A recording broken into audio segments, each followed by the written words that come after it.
anything that stop we.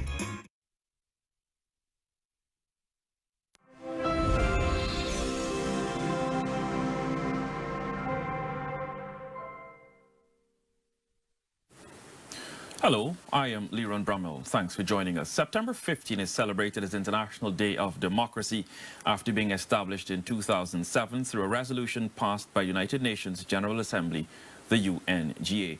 Joining me virtually is Minister of Governance and Parliamentary Affairs, Gail Teixeira, and in studio with me, President of the GCCI Georgetown Chamber of Commerce and Industry, Timothy Tucker. A bit of tongue-tied coming there with the two T's behind it. Mr. Tucker, thanks very much for joining us. How are you guys going? I am going quite fine, thank you. Great. Minister, what about you? How are you? Oh, great. It's been a busy day, but it's good to be alive. Well, given our current situation in the world over with the COVID pandemic, it is good to be above ground, as the young people now say, going forward. Minister, let me start with you as we have a discussion. We're having a discussion. President Ali has said in his address on International Day of Democracy, and I quote, "I affirm Guyana's steadfast commitment to democracy. We pledge on this International Day of Democracy 2021 to strengthen the ramparts which protect our fragile democracy, the rule of law, the independence of the judiciary, freedom of expression, and constitutional role." Your thoughts at this stage? Well, I think those are all the basic fundamentals of a democratic nation, and that is something we've committed to. You know, the PPP, from its inception, has fought for democracy. Even in the struggle against colonialism, we were fighting for human rights, for our right to vote at elections. Every individual at that time, 21 years and over, male and female, whether rich or poor. And that philosophy of the PPP hasn't changed over its 70 years of existence, that we continue to be steadfastly dedicated and committed to building democracy in Guyana. And therefore, the whole issue of rule of law, constitutional rule, that this is a law-abiding society, one that is governed by laws, by a constitution that is the supreme law of the country, that we are governed by freedoms, and most freedoms, of course, are not absolutes. The freedom to hold religion and to follow your beliefs are our rights to have a religion, for example, but we don't have the right to vilify another person's religion. We have the freedom of expression and our right to express our views, but we do not have the right to intimidate, bully, or frighten people who have different views than our own. And we have the right to elections and to vote our government in periodically from time to time. And last year, in March 2020, our country was put under tremendous duress, because we were the only country in the world thus far that had to wait for 5 months to have the declaration of the results of the election. No other country had to do that. And so the foundation of our belief as a government is democracy, and the foundations and principles that make that up, the separation of the three branches of government, the executive, the legislature, and the judiciary, the involvement of civil society in according with Article 13 of our Constitution, and of course the fundamental rights. This is what holds us, the glue that holds us together as a people, where we have rights and responsibilities, and we have a responsibility to the collective, to our nation and to our people. And so these are important principles that the president has outlined, and which we are committed to and have been committed to and will continue to be committed to. Minister, thanks for your opening statement. Let me come across to Timothy now. Mr. Tucker, a year on since March 20, our history forever changed because of that and democracy. The private sector has been very vocal during that period. You're now president of the Georgetown Chamber of Commerce and Industry. From then to now, your feeling? Well, I first want to wish all member states of the United Nations a happy International Day of Democracy. GCCI, stood fast during that period for the rights of everyone, human rights, the right to vote, the right to choose politically who you back, and of course the freedom of press and so forth. So I would definitely say that speaking from an organization that's 132 years old that has exercised democracy for all 132 years, we hold it near and dear, and that's why we were very outspoken, very present all the days leading up to the elections, on election days, and past, and to the end of it. We have always been there, pushing for democracy, pushing for the human rights, pushing for the right to choose and not be discriminated on your choice. And we feel that it's important that from an organizational standpoint that has stood, probably one of the longest organizations, oldest organizations in Guyana that has exercised democracy for its entire period, that is very important that all the freedoms that are afforded to us under the democratic state is afforded to us at all times. And that even though we had a test of our democracy last year, eventually democracy prevailed. It was a struggle, but it's also good for the next generation to see the struggles of the past generation. As Minister alluded to just now, the rights for us to vote, the rights for women, they were always a fight. And it's disappointed that in 2020 we had to go through that, especially battling a pandemic.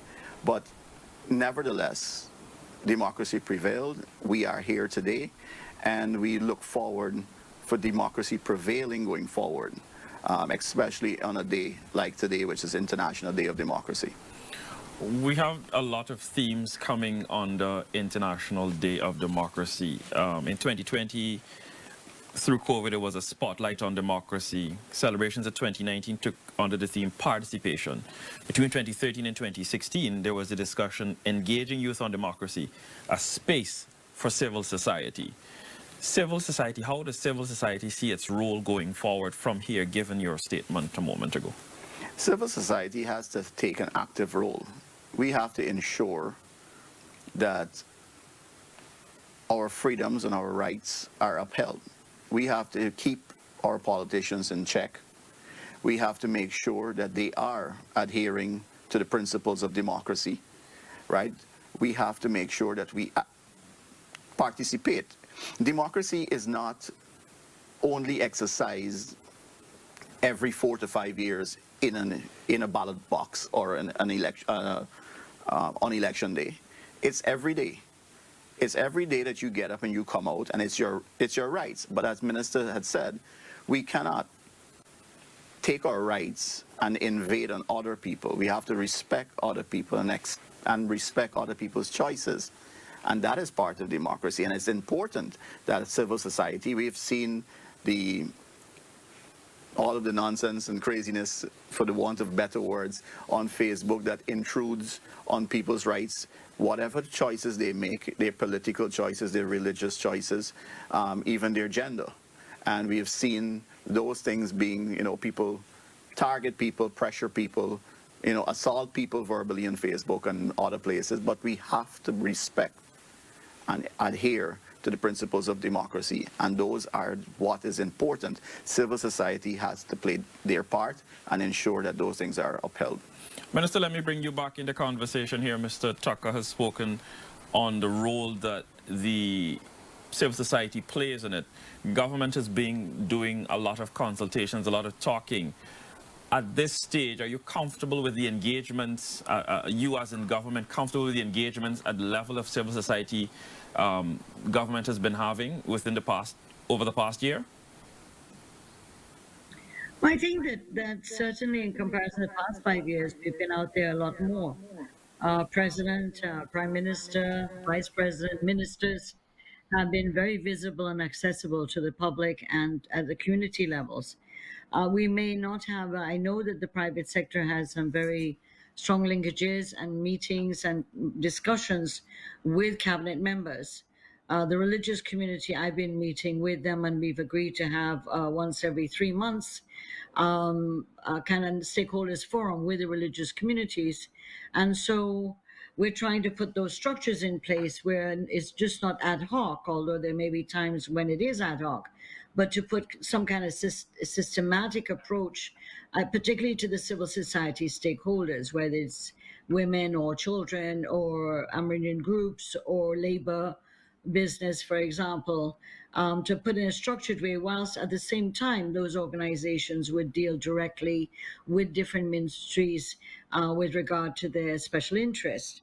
But what is important is the outreaches to the communities.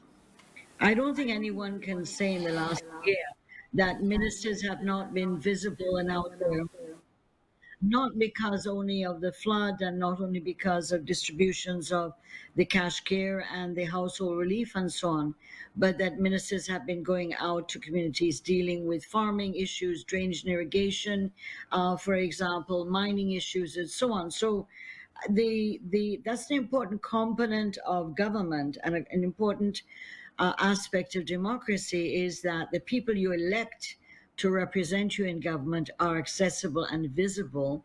And the other concept, of course, is responsive. The issue of a responsive government is important. Now, it doesn't mean that a government is able to respond to everything the people need or want at that time, but the fact that they're willing to engage. For 5 years before that, the ministers and president were basically absent most of the time. And in the region I have been responsible for, nobody saw the president or ministers for the 5 years at all. So I know that our track record in this area is good, and we have to maintain that because we have to remember too that civil society in Guyana, um, the main organizations are Georgetown based. And so, if you're only dealing with Georgetown based civil society organizations, you could be misled in thinking what is going on in the rest of the country. So, in fact, our approach is to do community oriented meetings, bottom house meetings, what they call now town hall meetings, for example, in schools, as well as meeting organized civil society, whether it is the regional business community or religious bodies or so forth, as well as the national bodies, to make sure that we are in tune with issues they're concerned about and also to hear what their suggestions are. Because the dialogue is one that must be seen as a dialogue. Article 13 talks about the involvement in decision making, that this is a participatory democracy, and we have to build it. But it has to be one in which we engage with each other, and sometimes we don't always agree, but that we're able to find common ground from time to time, and we make steps, little steps at a time, maybe gigantic steps at another time, but that we're able to recognize that there is that respect for each other's role in society. Civil society organizations don't go out there and get elected by the people. Political parties do. And so there has to be that recognition between, say, the civil society bodies and the politicians as to their distinct roles in society.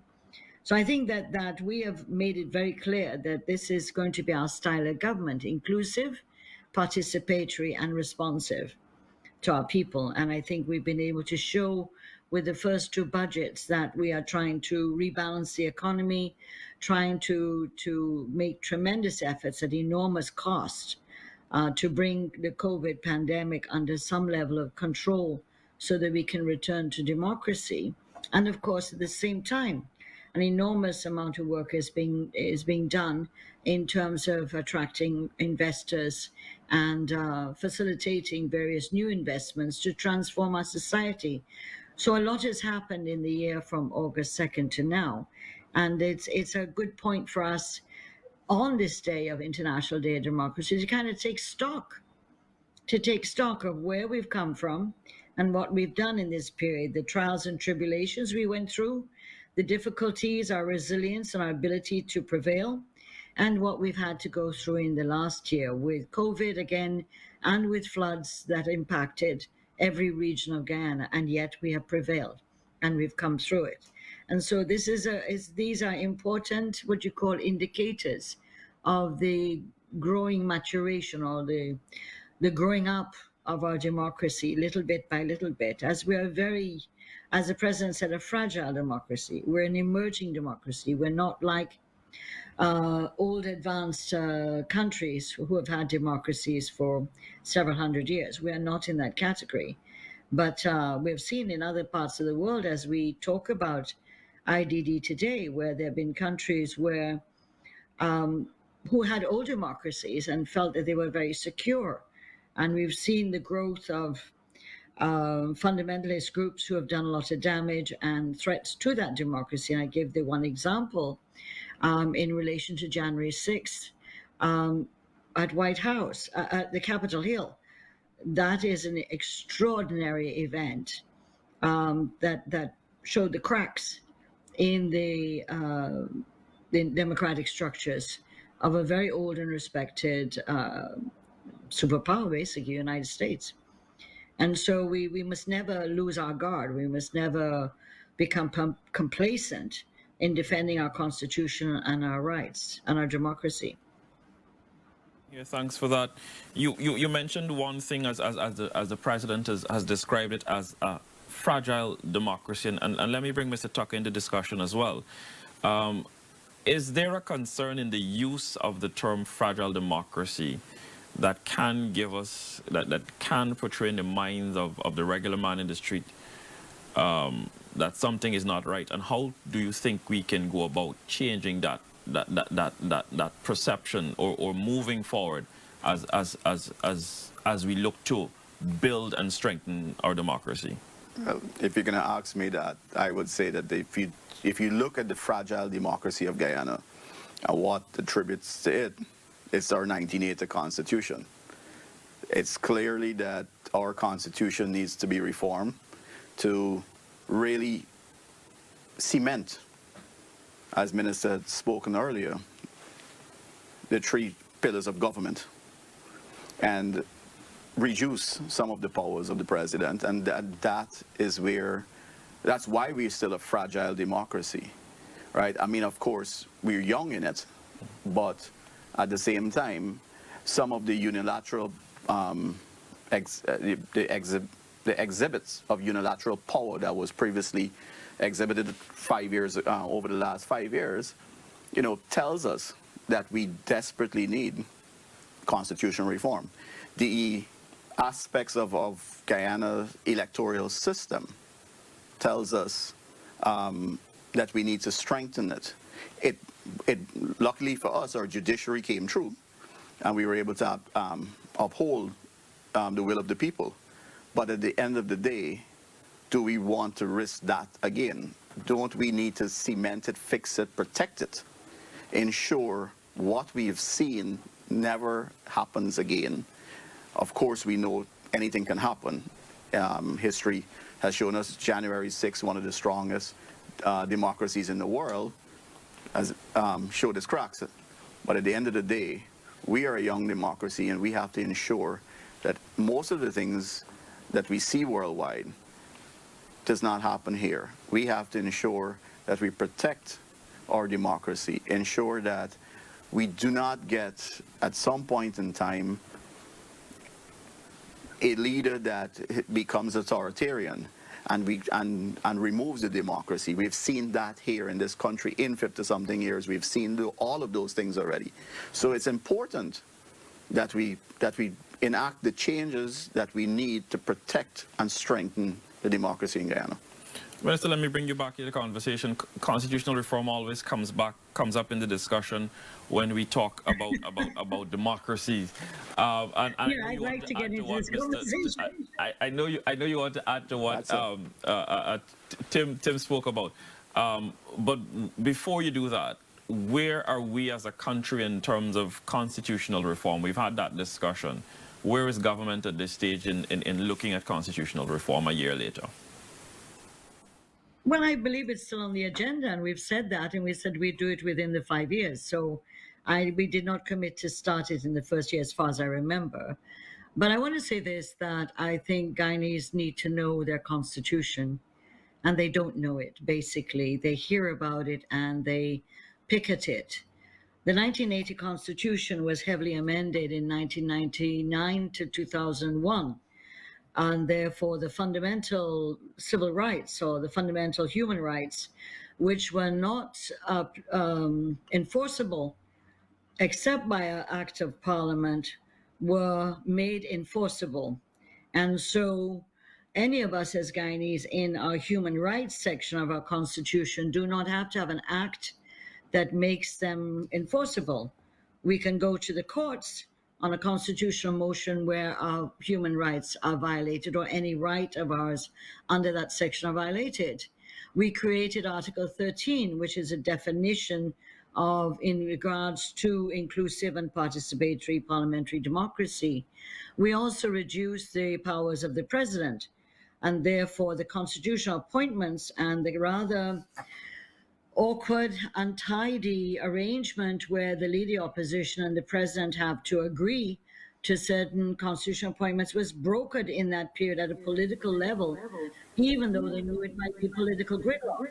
But it was to satisfy the opposition then, and that is the opposition now, that they had a share in power decisions of our country.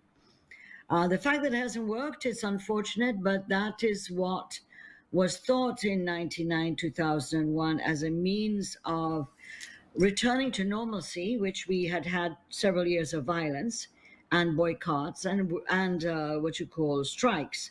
And so those are the constitutional amendments, particularly with Parliament and including oversight responsibility of Parliament, which it didn't have before.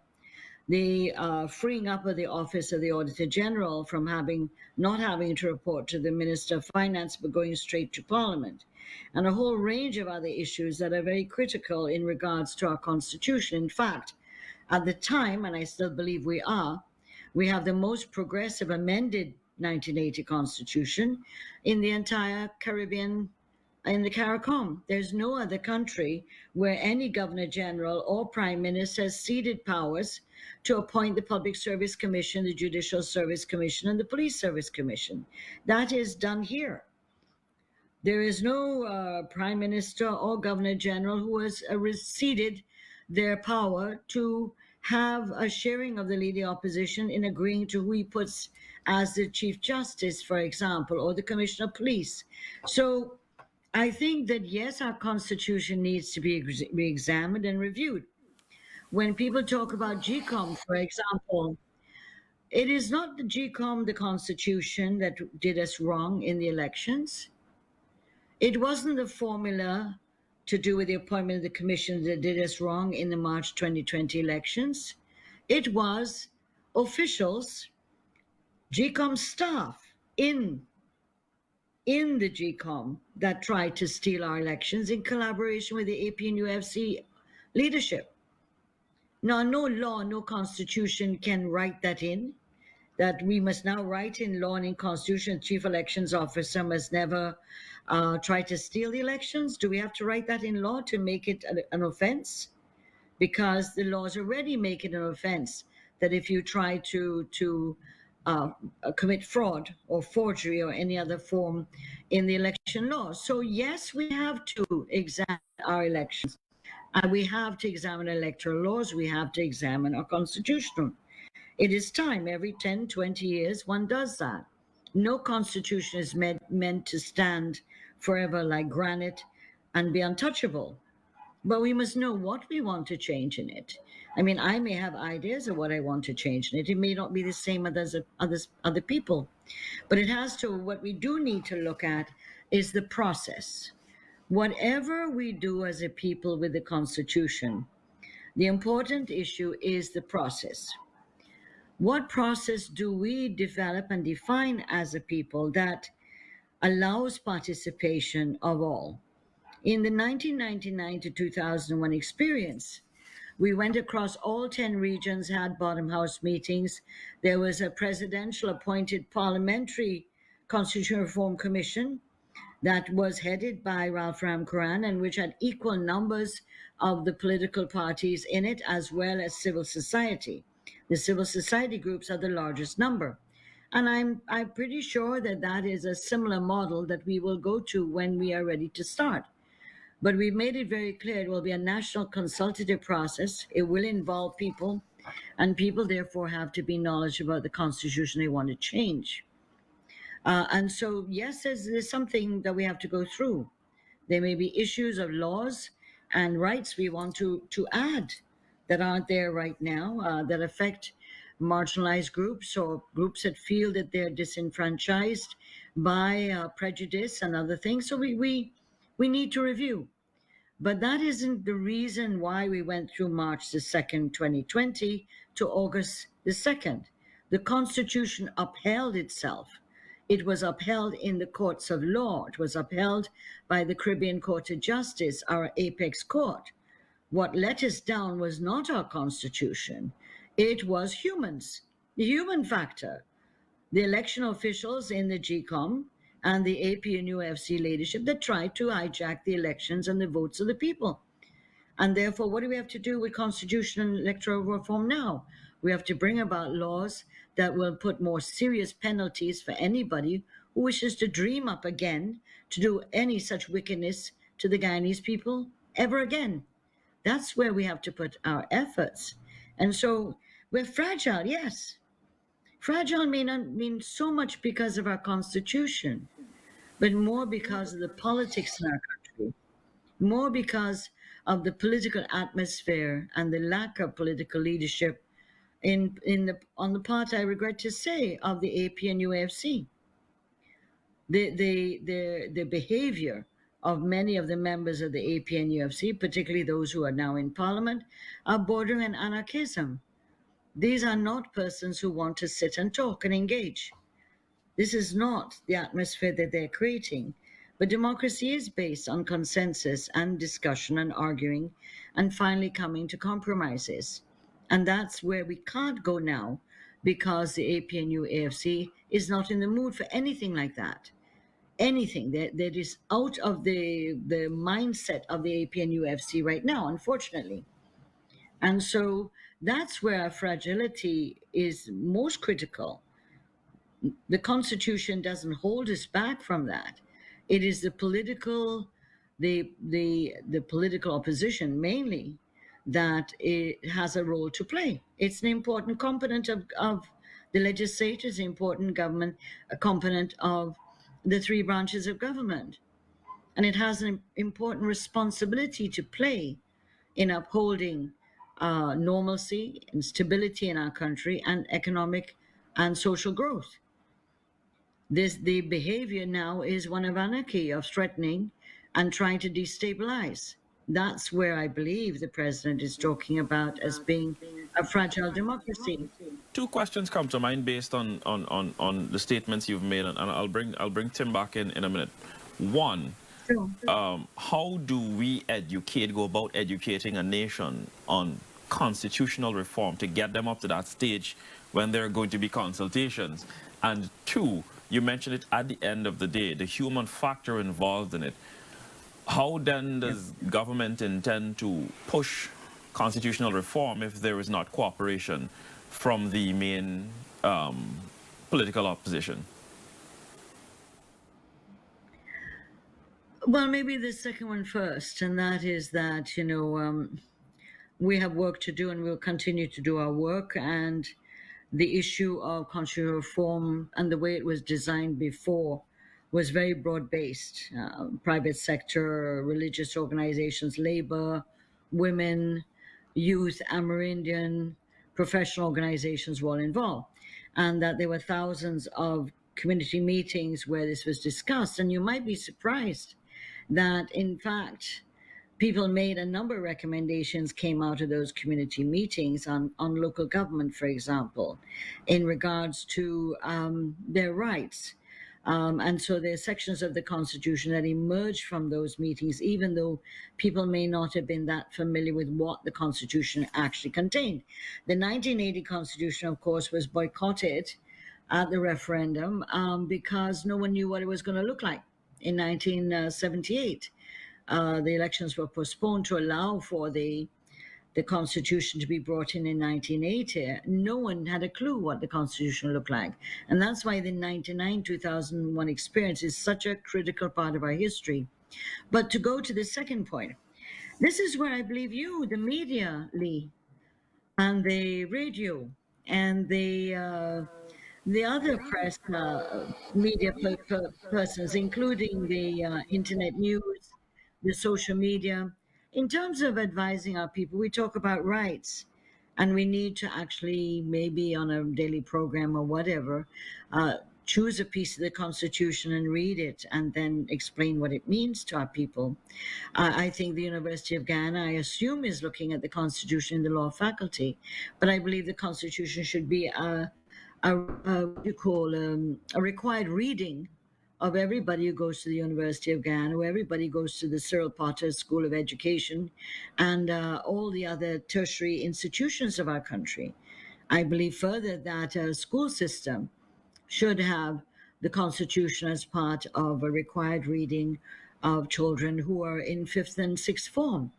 Just because this is not about CXC and not writing the exams. This is about producing citizens of the future who are informed.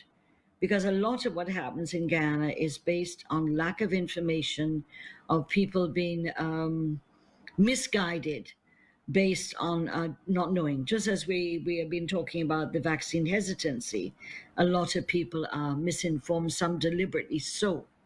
And so those are my ideas in relation to constitutional reform. Electoral reform is going to be mainly in the beginning with the laws, because there's certain parts of the Constitution that can't change without a two-thirds majority in Parliament, or in some cases a referendum. And so those would require the opposition to be a willing partner in the whole process. But I think we can cross that issue when we come to it. But the importance is of people to be knowledgeable. Well, thanks, Minister. Let me bring Mr. Tucker back into the discussion. Same question to you.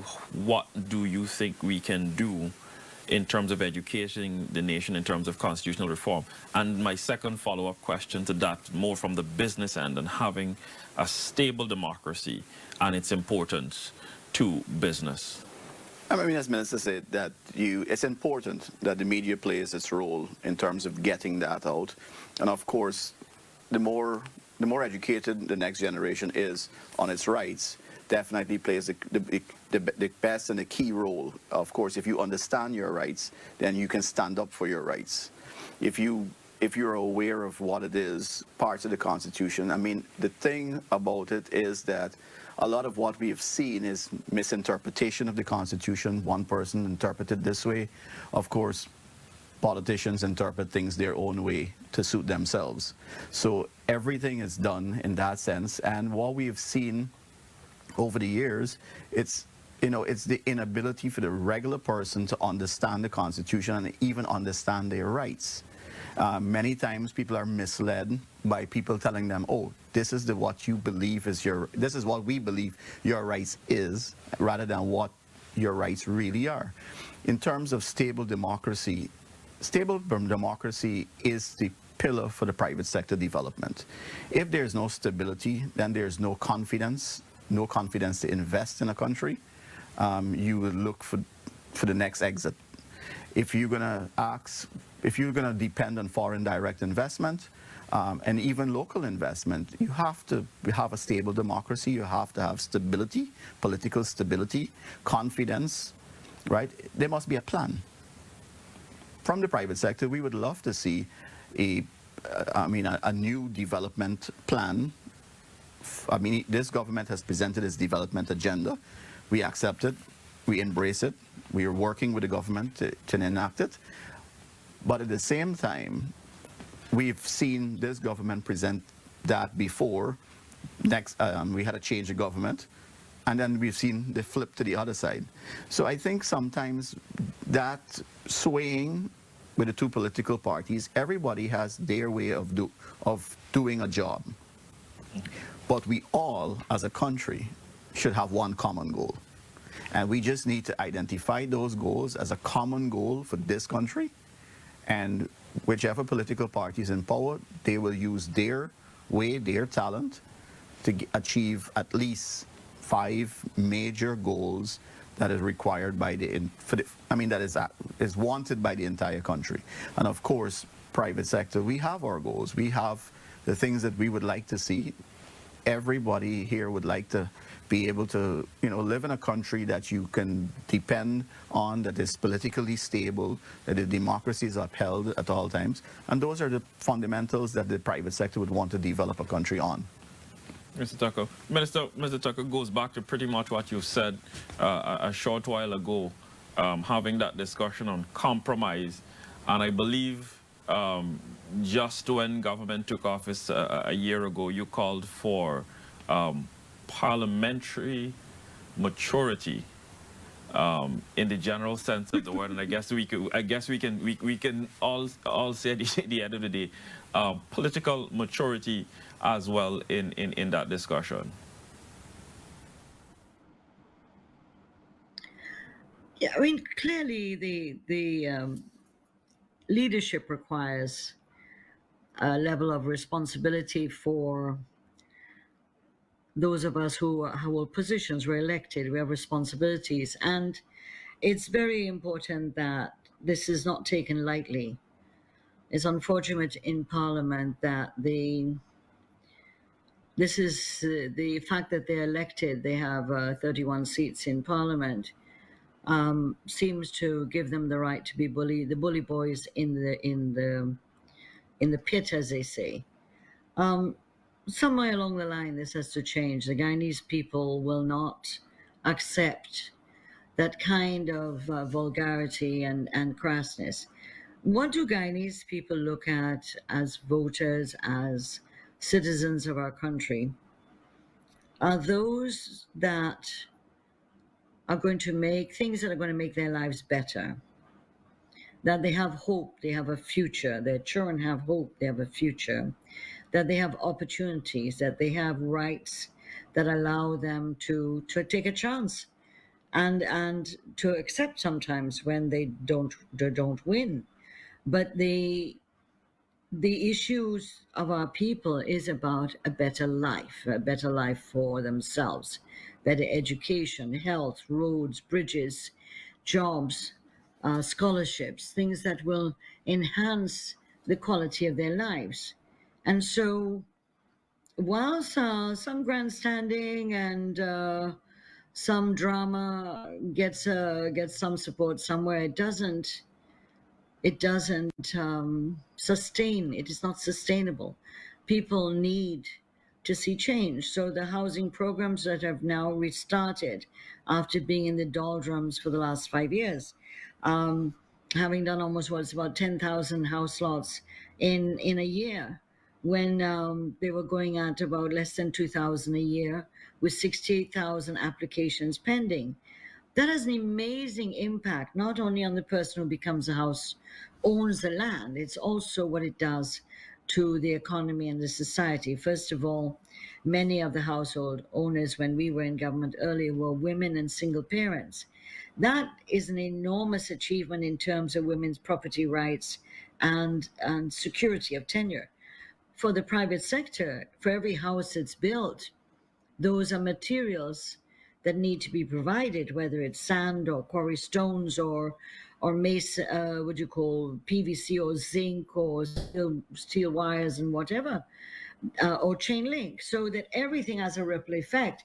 Every step forward in terms of building a school or health center, every bridge that is built, every road that is opened or repaired provides jobs and opportunities for our people. And we, of course, seen the government has put forward the 20,000 scholarships under goal. And the first time we've advertised, you had 7,000 applications. We didn't expect to get that many. And we went to every single region. So 6,000 out of 7,000 have been awarded. And so the programs that we have are pro-poor, pro-growth. And this is where the relationship between the private sector is critical, in that we have a good and cordial working relationship. We may not agree all the time. We may not. There are times when we'll agree on everything and other times when we won't. But the issue is that the stability the private sector needs, and so does the society. Which country can grow? Which country can slow down the exodus of its people if it's not with stability, it's not with normalcy, with people knowing and planning their lives and knowing their children are going to school and going to graduate and they can save up their money and to do this and that and so on. This is how people work their lives. So that the parties that come along and promise all sorts of things but can't deliver and instead become masquerade shows, these are not sustainable. People don't have time with this. You know, they may attractive for a while and then after a time they just go on and do their business. People want to survive. They want to do better. They want to save their money. They want to buy a car. They want to be able to see their children do well. And that's what we're working on, to improve the quality of life of our people, in working with the private sector, working with the farmers and the fishermen, with the teachers, with the different health workers, and with the communities. Not only those that have what you call local government, NDCs and municipalities and RDCs, but also working at community level. And again, at the community level, you find out that there's a lot of lack of information about so many things that happen in our society. And that's why we've been always pushing the issue of connectivity, to be able to equalize access to information between the interior and the coast, but also to ensure that every child in the interior is able to have the same quality of education as children on the coast. And so these are the variables. And as I said, for every project that as small as a house being built provides 5 jobs. And if you multiply that in terms of the houses that we are building, the bridges, the river defense, the sea defense, the NDI, etc., we are reversing what was the 30,000 jobs that were lost over the last 5 years. And so things are picking up, and I think that's good for the economy. Wrapping it up as we come to the end of it, let me bring Tim back in before closing comments from you, Minister. Key to any development or change is laws, bills, amendments to any of this. Is the GCCI looking for anything specific at this point for government to have a discussion with, to take to the Parliament? Oh, definitely. Some of the things that we would like to see, of course. I know that there's some pending laws with the payments, the national payment system to receive online payments. There is, of course, the electoral reform that we would like to see going forward. Of course, the GCCI would like to see campaign finance regulations, because we believe in a growing economy, oil and gas economy. We wouldn't want foreign companies or persons coming in to pump money and change the outcome of an election based on financial funding a political party from outside of Guyana. So there are a few other things that the GCCI would like to see. Of course, we're putting all that together to present to government. I think that we are scheduled to reach with the Attorney General to list out all of the things that we would like to see. Of course, we would like to see the private sector being able to draft suggested or making suggestions for bills to be passed in Parliament. I don't know if we're able to do that, but of course, as a private sector, we always willing to try or push our luck. So definitely, there are a few things that we would like to see, some changes that we would like to see, but we know Rome was not built in a day. We know that we have to work with government to get things done. We work with all parties involved. And, there are definitely a lot of things that we would like to see changed, amended. Some of the laws that were passed previously over the last few years, We would like to see some small changes that accommodate business development and growth in the general economy. So definitely, there are quite a few things that the private sector would like to see. Minister, let me bring you back in here. This falls under your purview as well, governance and parliamentary affairs. What can we expect? Mr. Tucker said what the GCCI wants to see, and I know Vice President described it a year ago of government having an aggressive agenda to take to the Parliament. Yeah, well, we do have quite a number of bills that are pending to go to Parliament, as well as others that are still being drafted. We're on recess right now, but the bills that, for example, that Timothy spoke about in the last Parliament that have to go back in for amendment, like the cyber crime bill, which which was passed in the last Parliament, which reintroduced sedition. Sedition was removed by the PUP government from the earlier laws when we got into government in the 90s, and it came back again under Mr. Granger. So that's an important law that has to be changed. The Cybercrime Act itself needs to be updated in terms of the use of the internet, child pornography, etc. And then you have the anti-money laundering, the slew of anti-money laws. A number of them were not in compliance with FATF and went beyond what FATF asked for. Those have to go into amendments. For example, the Broadcasting Act, which was amended before the elections, that increased the fines tremendously for broadcasters, which has been a great impediment for them. So there are quite a number of those kind of bills that were bills that were passed and made acts under the former government that we have to amend. We also have a number of the bills coming forward with, like, for example, a new bill on countering trafficking in persons. There are other bills that are coming forward, like the Bail Act and so forth. So there are a number of bills that will have to come forward. We also have two bills right now in the Parliament that the Special Select Committee should start working on when we go back from recess. And those are the Hire Purchase Bill, which would help both the people wanting to get hire purchase and assure those who are offering hire purchase services, as well as the Ganja Bill, which has a lot of interest by different groups of people in our society. So they're those kind of bills, and a number of them may end up in parliamentary select committees. But to comment on something that Timothy said about whether the private sector can draft bills, there are in Parliament what's called private bills, and mostly it's used by the churches who need to amend the laws that were passed many years ago regarding their own church. Like Anglican, Catholic, etc., Lutheran, Moravian. And so they have to bring private bills that have to be put forward by a minister, a member of parliament, sorry, not just a minister, any member of parliament. And so we have a number of those that are allowed. And of course, in the consultation process, there is nothing to stop any organization from drafting an amendment to a section and saying to the relevant minister, we'd like to ask you to consider this, and could you take this to cabinet for discussion? Because ultimately it is cabinet that's going to go through the draft bills and makes changes. And so it's important that the civil society bodies play a role, and the more prepared they are, the better for the government in terms of speeding up the process.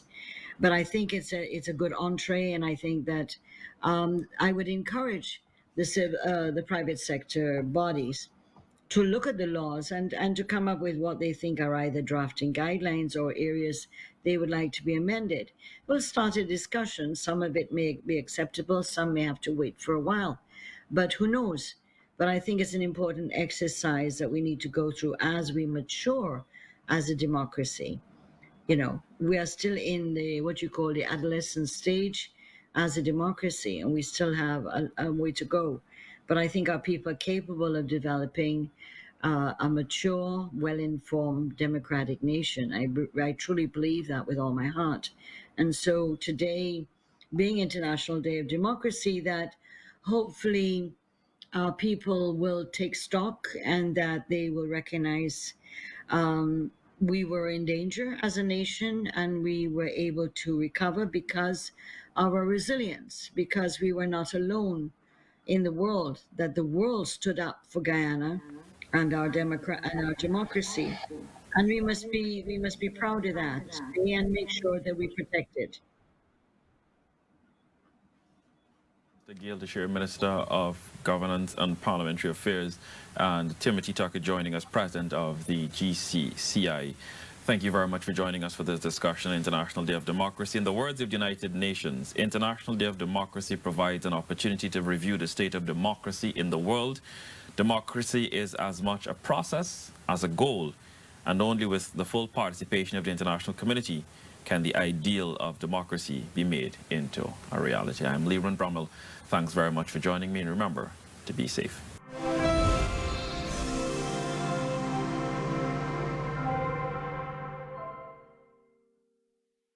GWI advises the customers of Tamiri that their current disruption to your water supply is due to repairs being done to a damaged 8-inch pipeline. The GWI team is working to restore your water supply within the